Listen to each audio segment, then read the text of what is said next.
friends, again welcome back to Success Diva. Myself Manu Hooda. आज हम start करने जा रहे हैं परसेंटेज का नेक्स्ट पार्ट. उससे पहले कोट्स ऑफ द डे देख लेते हैं. Don't stress, do your best, forget the rest. Simple सी चीजें, किसी चीज का स्ट्रेस नहीं लेना है, अपना बेस्ट देना है, बाकी सब भूल जाओ.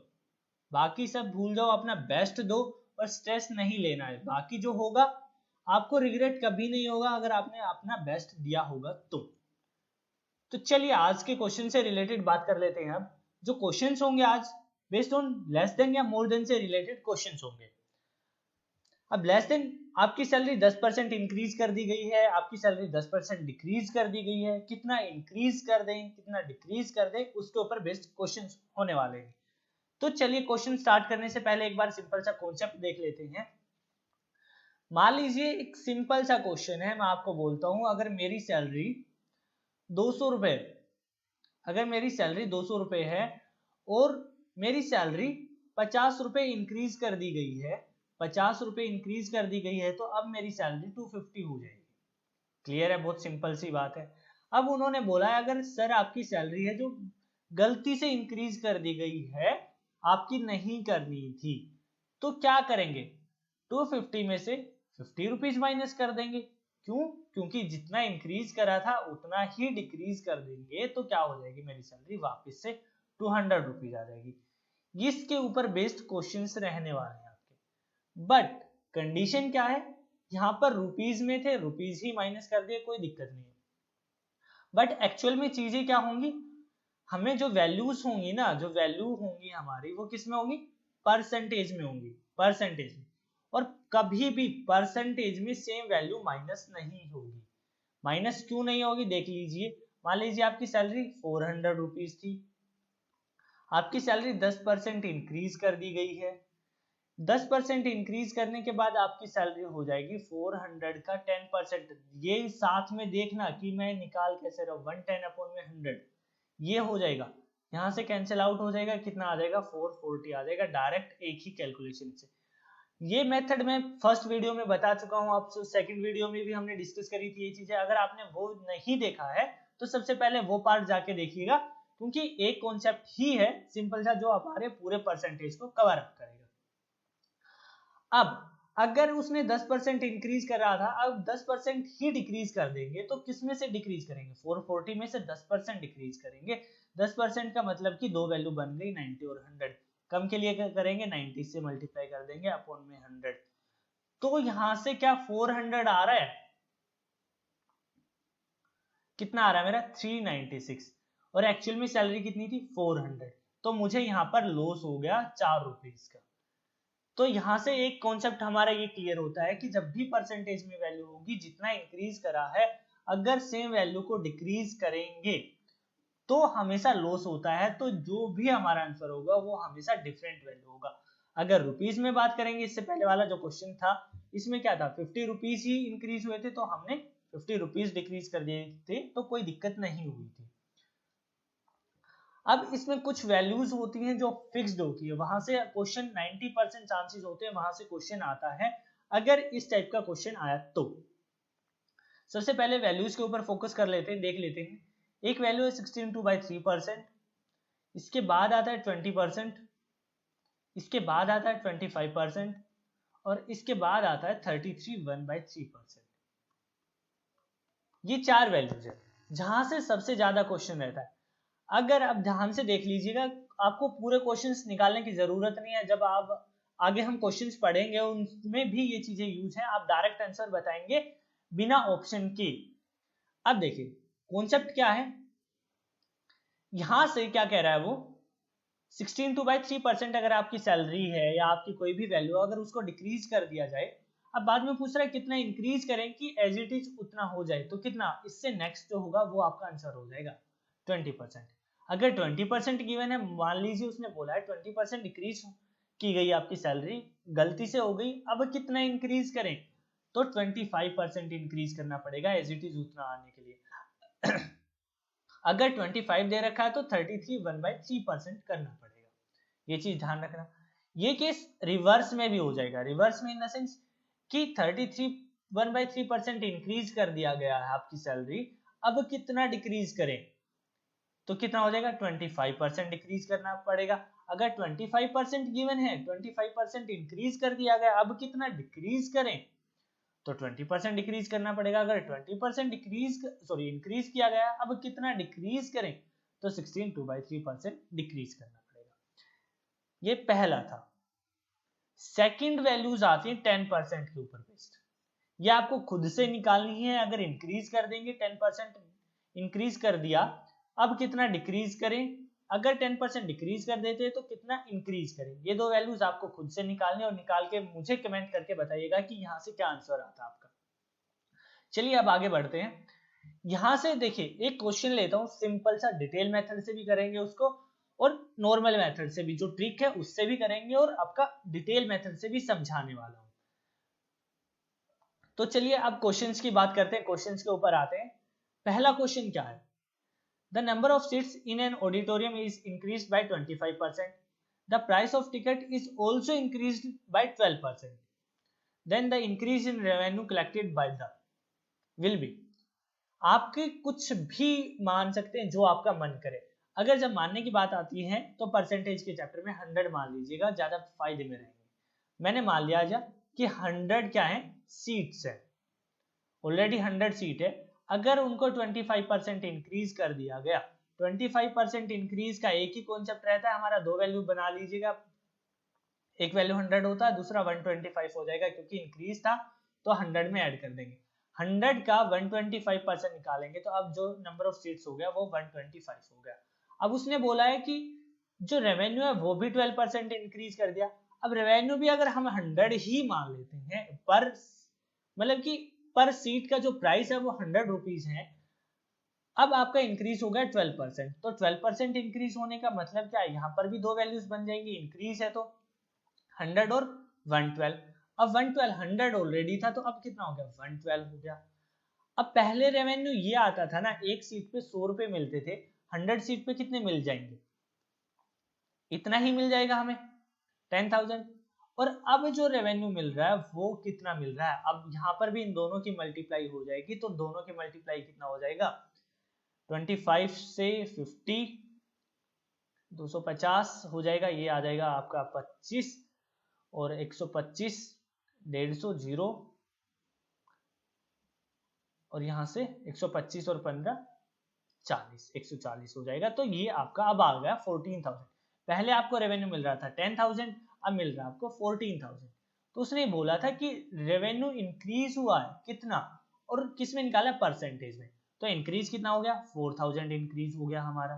पहले कितना था, 10,000 था, और परसेंटेज निकालने के लिए क्या करेंगे, मल्टीप्लाई बाय 100। तो यहाँ से कट जाएगा तो कितना आ जाएगा आपका, सिंपल सा 40% इंक्रीज आ जाएगा। ये सिंपल सा कॉन्सेप्ट रखना, कोई ट्रिक की जरूरत नहीं है, कोई मेथड अलग से जरूरत नहीं है, कोई फॉर्मूला नहीं है, सिंपल सा दो वैल्यूज बनानी है, दो वैल्यूज को कंपेयर करते चले जाओ, आपका डायरेक्ट आंसर आ जाएगा। चलिए अब नेक्स्ट क्वेश्चन पे चलते हैं, नेक्स्ट क्वेश्चन देखते हैं।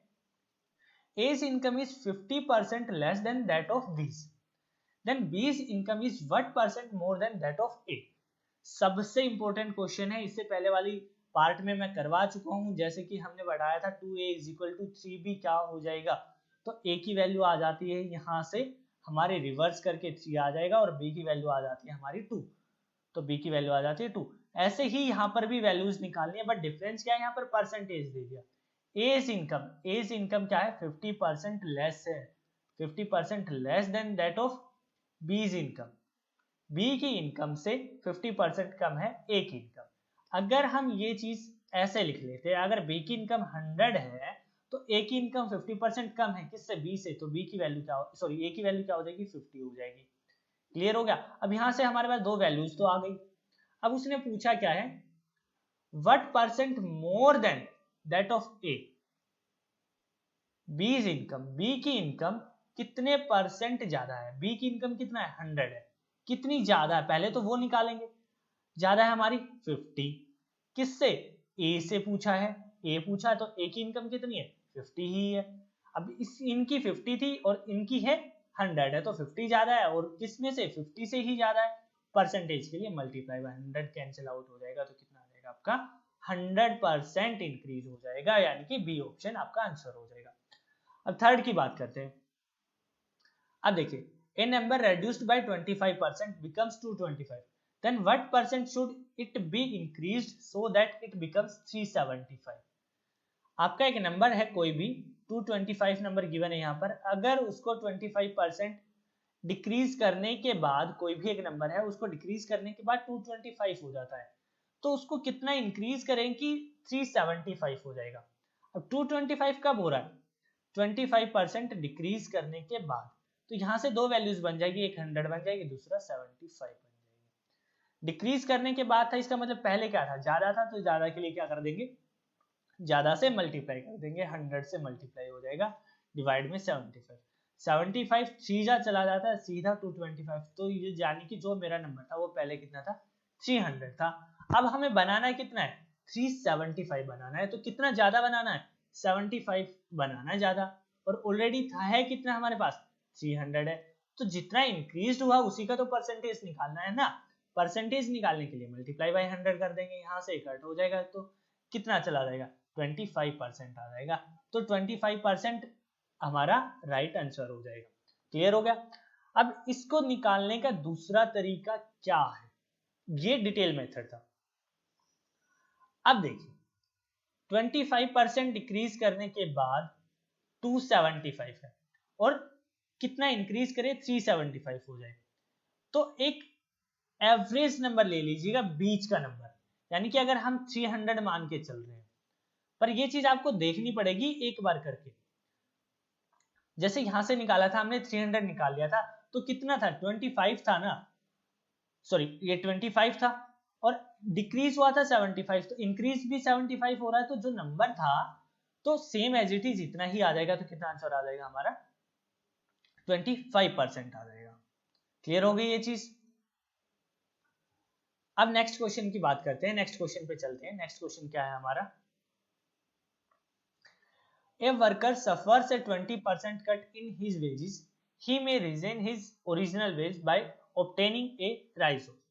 अब देखो जो क्वेश्चन हमने पहले पढ़ा था, मैंने जो ट्रिक बताई थी 16 2/3, उसके बाद मैंने बोला था 20% है, उसके बाद बोला था 25% हो जाएगा, उसके बाद बोला था 33 1/3% हो जाएगा।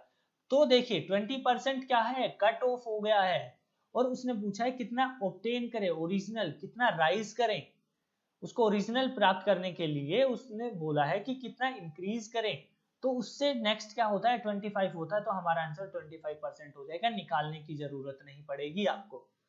अब इसको डिटेल मेथड से समझा देते हैं आपको, डिटेल से कैसे करेंगे। मान लीजिए आपकी सैलरी 100 रुपीज है, 20% क्या हो गया, कम हो गया है, तो 20% डिक्रीज का मतलब क्या हो जाएगा, दो वैल्यूज बन जाएंगी, एक 100 बन जाएगी, दूसरी 80 बन जाएगी। अब यहाँ पर 100 माना था, 20% डिक्रीज हो रहा है, तो कोई दिक्कत नहीं है निकालने की, 80 हो जाएगा। अब उसने बोला क्या, इंक्रीज करना है as it is original, original कितना था, 100 है, अब एट प्रेजेंट कितना है, 80, कितना इंक्रीज करना पड़ेगा, हमें 20 इंक्रीज करना पड़ेगा।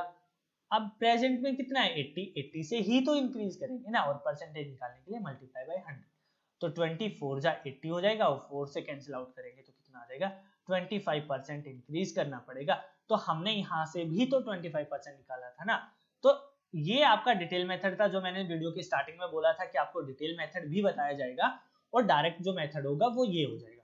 आई होप ये मेथड आपको क्लियर हो गया होगा, और प्लीज जो भी वीडियो को देख रहे हैं लाइक कर देना, शेयर कर देना, और जो भी नए हैं प्लीज चैनल को जरूर सब्सक्राइब करना।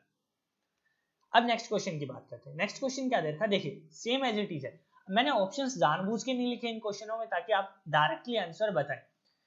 If the price of T is increased bye 20%, अब क्या कह रहा है, 20% इंक्रीज कर दिया गया है आपका प्राइस। क्लियर होगा, how much percent the consumption of tea be reduced so that there is no increase in the expenditure. Same question है, उसी तरह का लैंग्वेज चेंज कर दी गई है। उसने सिंपल सा क्या बोला है कि आप अपनी जो वैल्यू है ना वो नहीं बढ़ा रहे, अब प्राइस 20% ज्यादा हो गया है, तो क्या करोगे, जो आप चाय खरीद रहे थे वो कम खरीदोगे ना, तो अब उसी के ऊपर पूछ रहा है कि आपका जो प्राइस है, उसने देखो यहाँ मेंशन किया है, no increase in the expenditure, अपने खर्चे को नहीं बढ़ा रहा है, जितना है उतना ही है।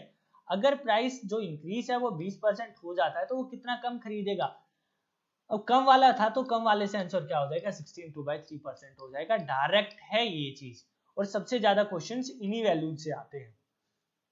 चलिए अब नेक्स्ट पे चलते हैं। नेक्स्ट क्या दे रखा है, if A's height is 10% more than that of B C, by how much percent less is B's height than that of A. अब ये भी उसी की तरह, अब ए की हाइट क्या दे रखी है उसने 10% ज्यादा है बी की हाइट से। अगर बी की 100 है तो ए की 10% ज्यादा है यानी कि 110 हो गया। सिंपल सा हो गया। अब पूछ रहा है बाय, देखो ये लाइन सबसे इंपॉर्टेंट होती है, यहां सबसे ज्यादा गलतियां होती है बच्चों से। अब उसने पूछा क्या, bye how much percent less is B's height than that of ए। ए से कितनी कम है बी की हाइट, बी की हाइट ए से कितनी कम है 10 कम है। किससे कम है, ए से, तो 1/10। और क्या है, क्या निकालना है, परसेंटेज निकालना है। परसेंटेज के लिए क्या करेंगे, मल्टीप्लाई बाय 100 कर देंगे। तो कितना हो जाएगा 100/11 हो जाएगा। 100/11 कितना हो जाएगा, इसको कैंसिल आउट करोगे तो 9 1/11% आ जाएगा। क्लियर होगा, इतने परसेंट आपकी हाइट जो है वो कम हो जाएगी। चलिए अब नेक्स्ट क्वेश्चन पर चलते हैं। If the salary of Manu is 40% less than that of Chiku, then by how much percent is the salary of Chiku more than that of the Manu। Same ये भी वही उसी की तरह, अगर मनु की सैलरी है वो 40% लेस है चीकू से। अब चीकू की सैलरी अगर 100 है तो मनु की सैलरी हो जाएगी 60 क्योंकि 40% कम है। अब वो पूछ रहा है how much percent is the salary of Chiku more than that of Manu. Chiku की सैलरी मनु की सैलरी से कितने परसेंट ज्यादा है। पहले तो ये सिंपल सा ये देखो कितनी ज्यादा है 40। और किससे पूछा उसने 60 से, मन्नू की सैलरी से कितनी ज्यादा है 60 से, और परसेंटेज के लिए मल्टीप्लाई बाय 100। यहां से ये हो जाएगा तो कितना आ जाएगा, 2 से कट कर लो तो कितना आ जाएगा 200/3 आ जाएगा। तो अगर कट करोगे तो कितना आ जाएगा 66 2/3% आ जाएगा। कितना आ जाएगा 66 2/3% आ जाएगा। आई होप इस टाइप के क्वेश्चन आपको क्लियर हो गए होंगे। अगर फिर भी आपको किसी भी क्वेश्चन में डाउट रहता है या किसी भी तरह की कोई भी प्रॉब्लम आती है तो प्लीज आप हमें कमेंट करके पूछ सकते हैं। अगर आपको पर्सनल कोचिंग के बारे में बात करनी है, डिस्कस करना है, तो आपको जो फर्स्ट कमेंट मिलेगा आपको उसमें सारी डिटेल्स उससे रिलेटेड मिल जाएंगे। अगर फिर भी आपको कोई इशू रहता है तो आप हमसे कांटेक्ट करके बात कर सकते हैं। और प्लीज जो भी नए आए थे चैनल को जरूर सब्सक्राइब करना, लाइक करना वीडियो को, ज्यादा से ज्यादा शेयर करना। तो चलिए गाइस, थैंक यू, धन्यवाद, जय हिंद।